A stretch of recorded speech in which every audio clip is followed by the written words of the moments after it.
Today, I'm delighted to welcome you to a fireside chat with one of Europe's key leaders on democratic resilience.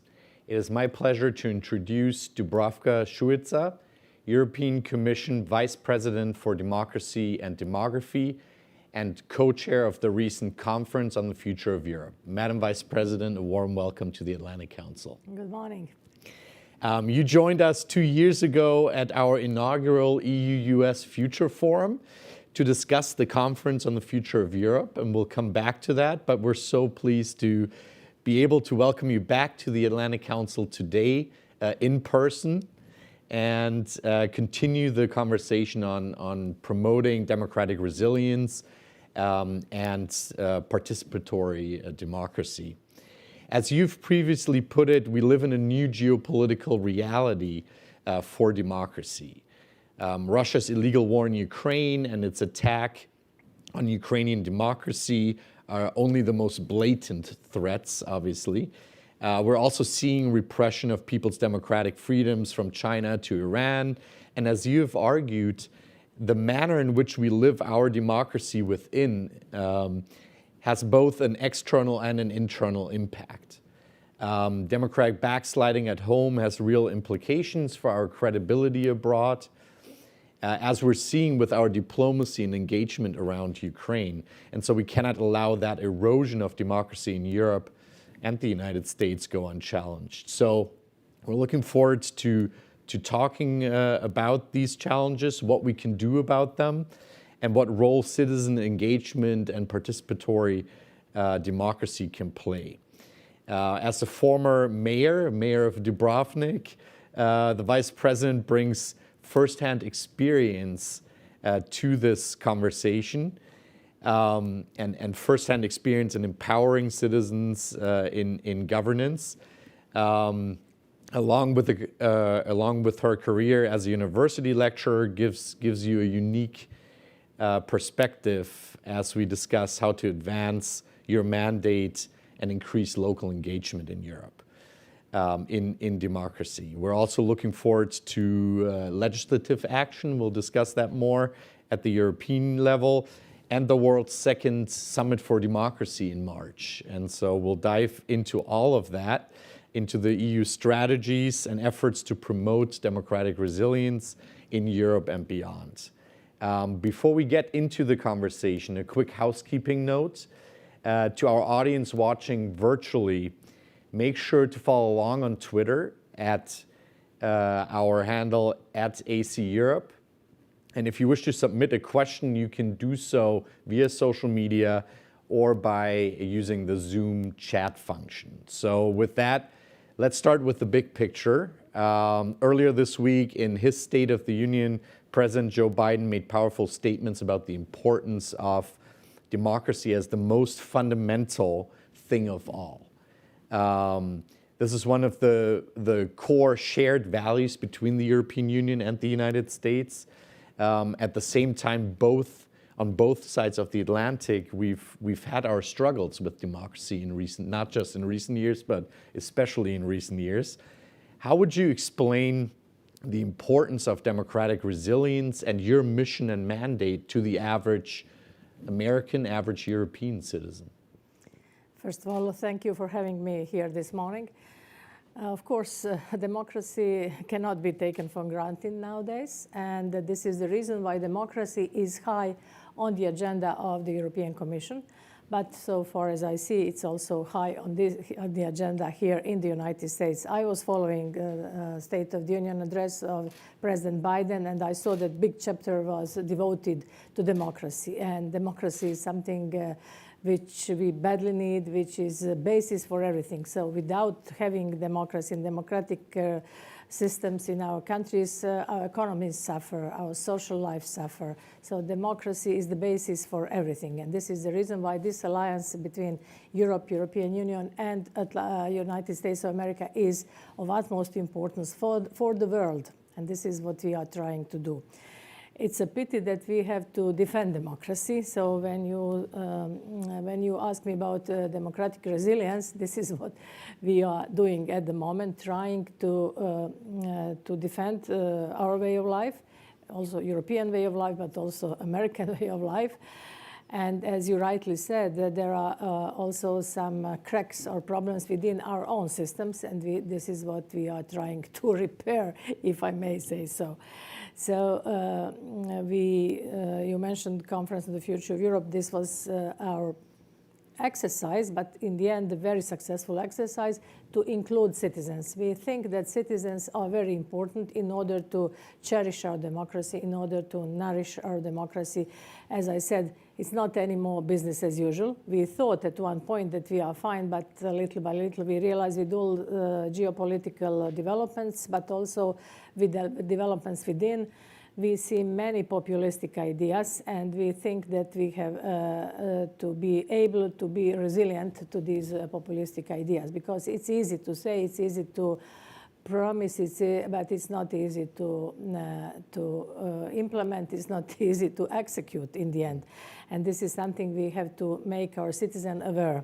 This is the reason why we wanted to include citizens in our policy-making process. This is what we did with the Conference on the Future of Europe, because we think that citizens should be included, because the period between two elections, be it 4 or 5 years, is not vacuum.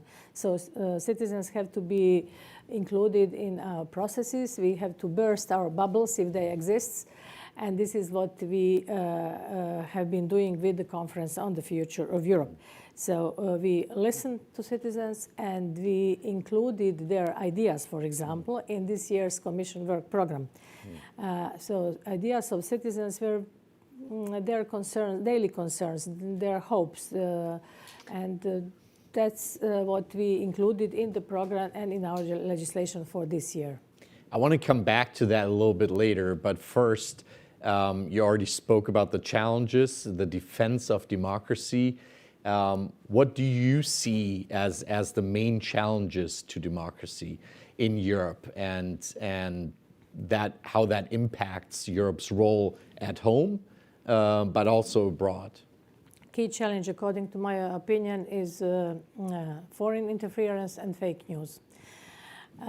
I'm not against social media. I'm in favor. I myself use social media, but sometimes we cannot express ourselves with only 140 characters.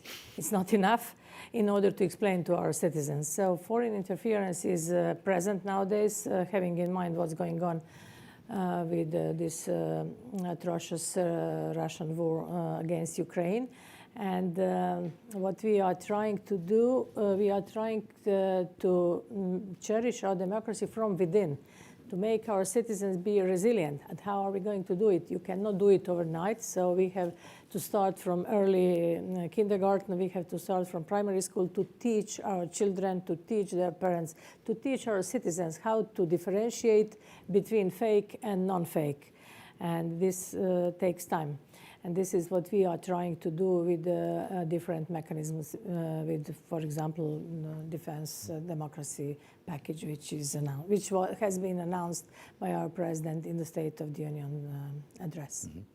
I want to come back to that as well, but ask you first, we recently saw a scandal revelations about the European Parliament and members having influenced, or allegedly at this point, allegedly influenced parliamentary debates and decisions on behalf of a third country. We're seeing a bigger light shown on the European Parliament, transparency, the influence of third country actors. You already mentioned foreign influence.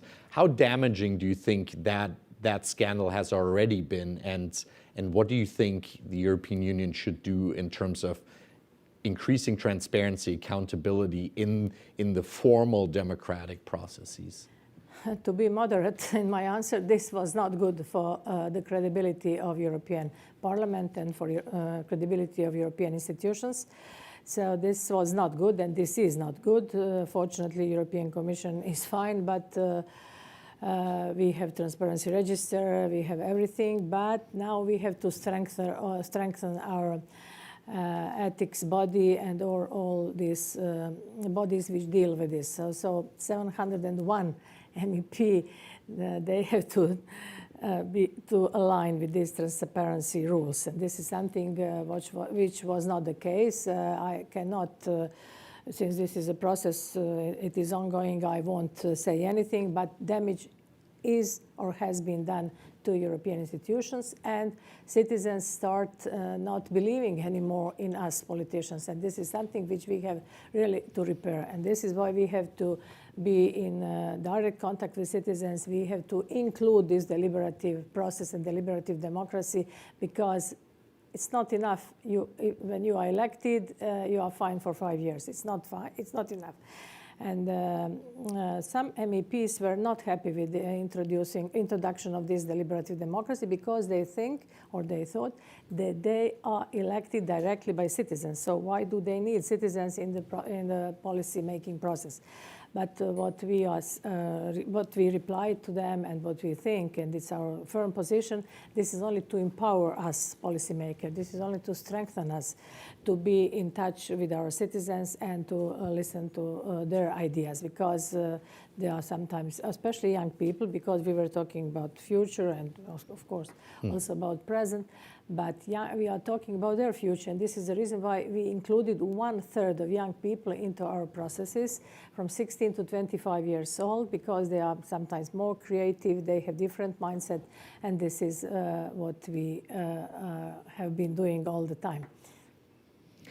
You already mentioned the specific legislative action that you're planning to take, and President Ursula von der Leyen announced this in her State of the European Union speech last fall.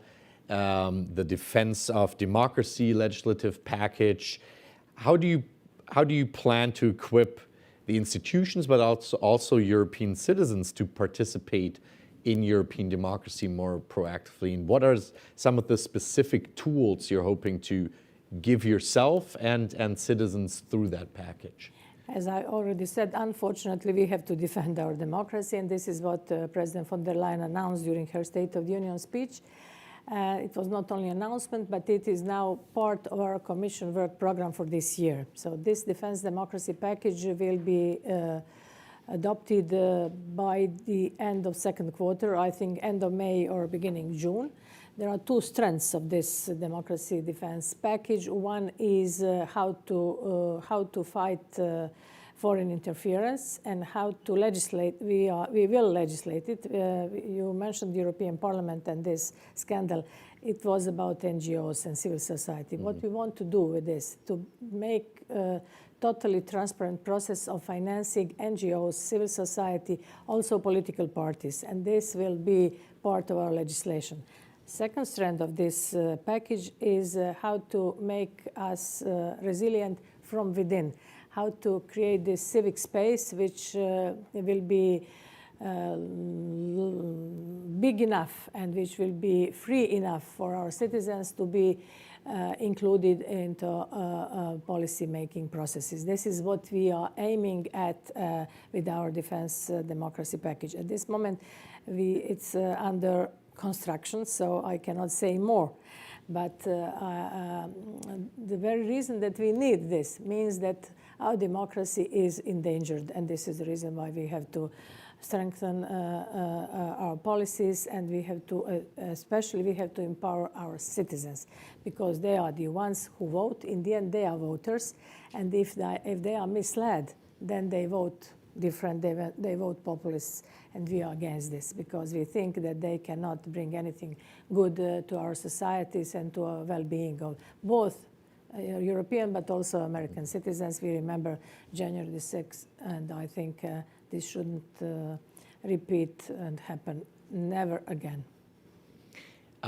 Since you can't give us a preview of the package, we can maybe look at the tools you already have. European democracy agenda. I think you have a review coming up to assess.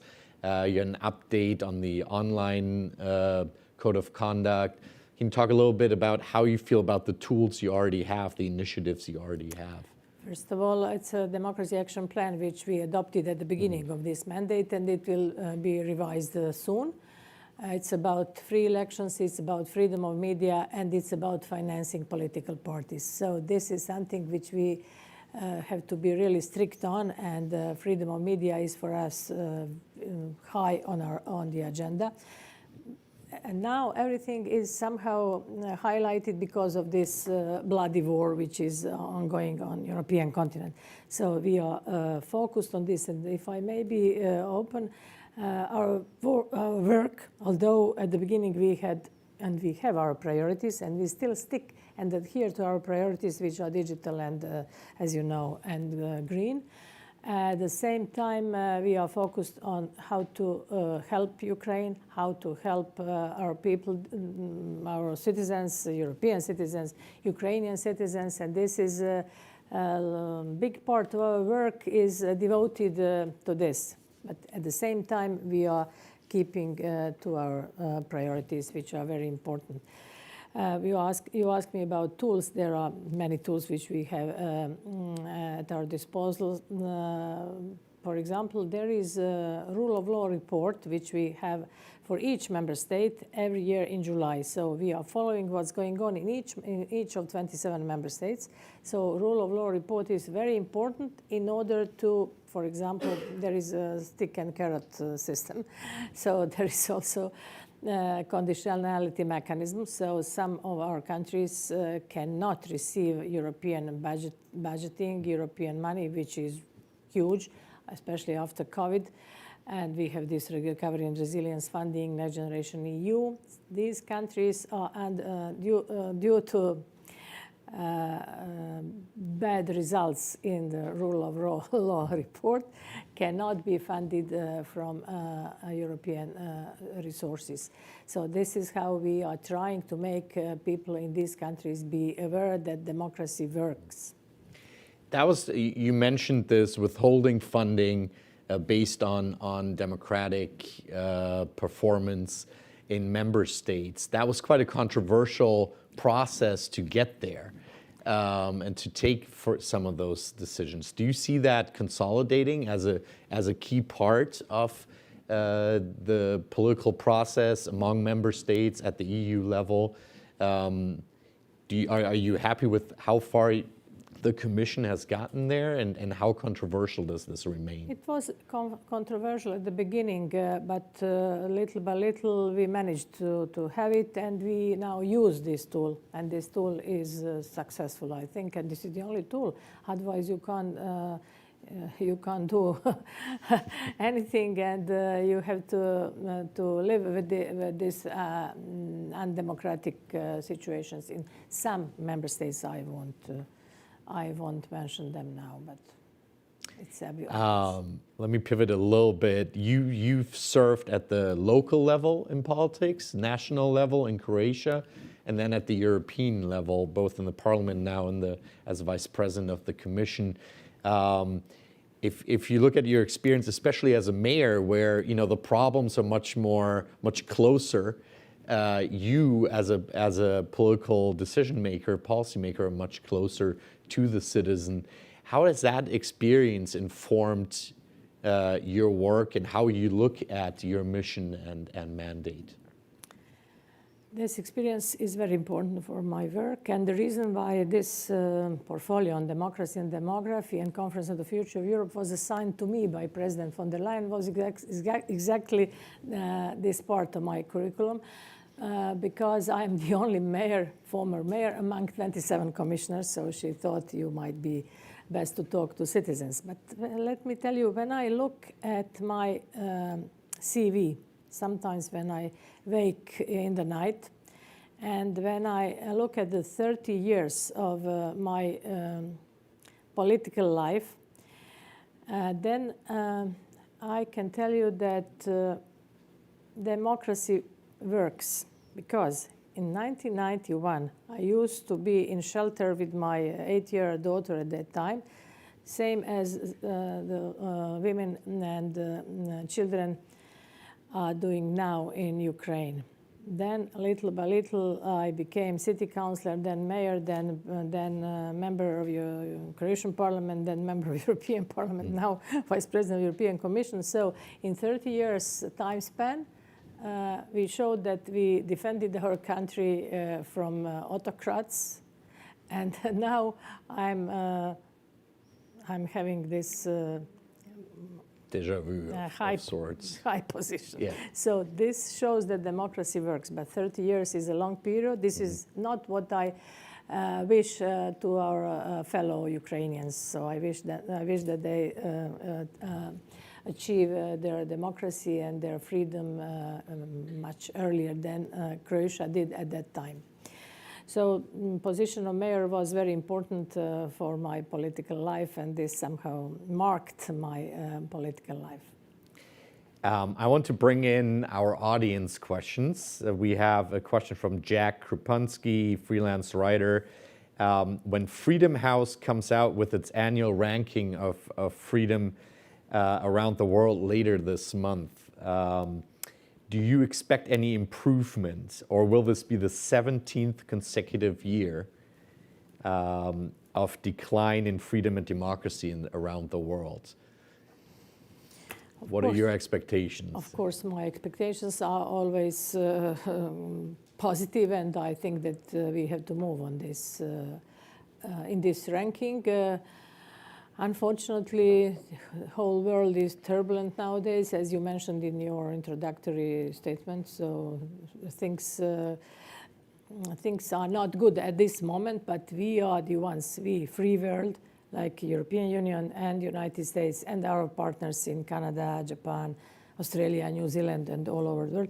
We have to defend this, and we have to find a way how to make progress. And this is on us, so it's our responsibility. And responsibility of us policymakers and also of our citizens, so we have to include them. This is the reason why we want to include them, because sometimes there is a gap between us policymakers and citizens, and we want to make this gap closer and narrow, and this is the reason why we introduced Conference of the Future of Europe as a process. I want to come to that. You already mentioned this, and you talk about embedding participatory democracy into policymaking and how the Commission took some of the specific, I think, 49 recommendations of the Conference on the Future of Europe into its work program. But how does that work in the day-to-day messy, politics and policymaking process that the EU, but any other sort of national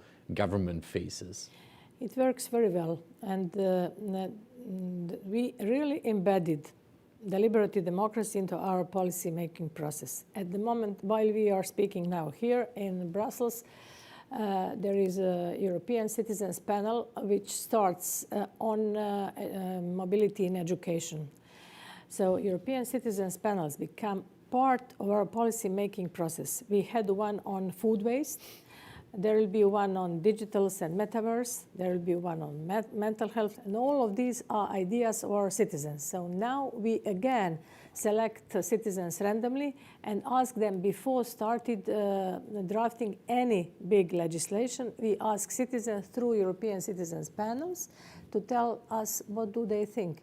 What they think on this. And this is how we embedded this deliberative democracy into our policy-making process at European level. It would be nice if also national, regional, and local levels follow this model, but at the moment, this is how European policy-making works. And Mrs. von der Leyen announced this also during her State of the Union speech. I had yesterday talks with the people here in the White House, advisors to President Biden on deliberative democracy. And we were preparing for this summit for democracy. So I handed over, I'm sorry that I don't have here this report, 49 proposals from our citizens, which were the basis for this year's Commission work program. So 70% of the citizens' ideas were included into our program. It was a very courageous exercise at a large scale. First ever, but we managed. So this is innovation in democracy. Innovation in democracy. You also have the second Summit for Democracy coming up. The European Commission, under your leadership, is working with Ireland on this deliberative democracy cohort, where Ireland has particular experience with the citizen assemblies. What are you trying to achieve with that cohort effort specifically? What sort of specific measures are you trying to develop for the Summit for Democracy?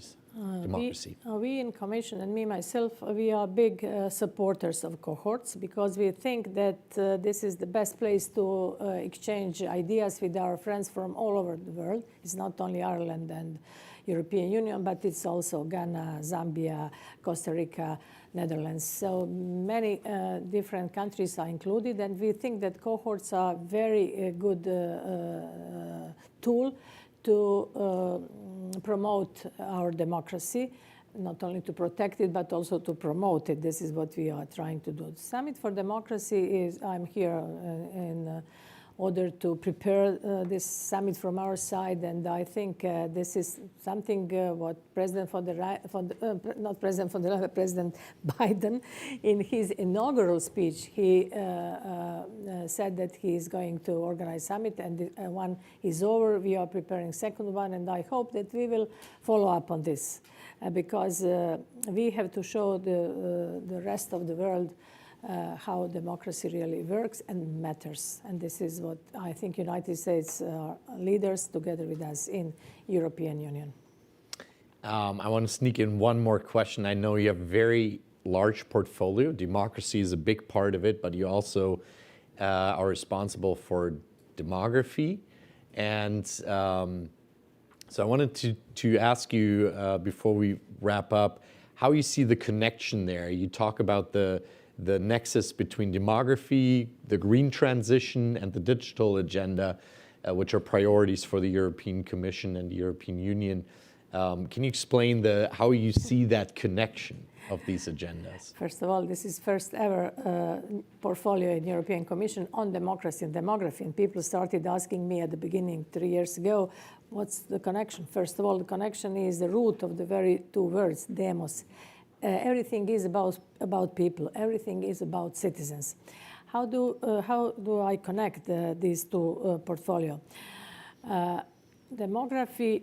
There is demographic change which is evident in the world, and we have to tackle this issue. So it's not only digital and green transition, but it's also demographic change which is creeping. We marked in November last year 8 billion people on this planet. But this is not the case in European Union. So you know that we are shrinking, we are aging continent, and looking at Latin America, Africa, we have to put figures in balance. And this is what we are trying to do with our demographic portfolio. Thinking about all strata of society, started with the children, but also with the older people and aging, which there is a fact that in last 50 years, Europeans live 10 years more on average. So this is big opportunity and big result, but at the same time, it's big challenge for long-term care, for our care systems, for our pension systems. So this is something we have to take into consideration while drafting different policies. And this is what we do with demography. Our special accent and highlight is on children, especially nowadays on Ukrainian children, because we look at, you know that we triggered the temporary protection directive, so all Ukrainians have same rights as us Europeans, which means right to housing, right to school, right to healthcare, right to jobs, everything. So Ukrainian children should be treated same as our European children, and we are now trying to really to help them. The children in Europe who are now refugees, but also those children who are in Ukraine, who are left there under bombing. And the third category, if I may say so, of children, which are the children who are abducted and they are under Russian occupation in Russia. So this is big issue which we are trying to deal with at the moment and trying to help together with Swedish presidency. A very serious issue which we should explore more, the fate of children in this horrible war that Russia is inflicting on Ukraine, and also the abduction of Ukrainian children. I only want to mention one fact, which was yesterday, it was final during European Council. So European help to Ukraine is now amounts now to 67 billion euros, which is huge. So this is why I want to explain why our focus is mainly there. But of course, having in mind our priorities and our green and digital goals. Madam Vice President, thank you so much for this wide-ranging conversation. And thank you for your work and for joining us today. I thought it was a really great conversation on so many challenges. I'm glad you could take the time, and we wish you a successful remainder of your visit and all the best for your mission. Thank you to those watching at home. Stay up to date with our work on our website and on social media, especially on Twitter @AC Europe. Thank you for joining us, and see you soon.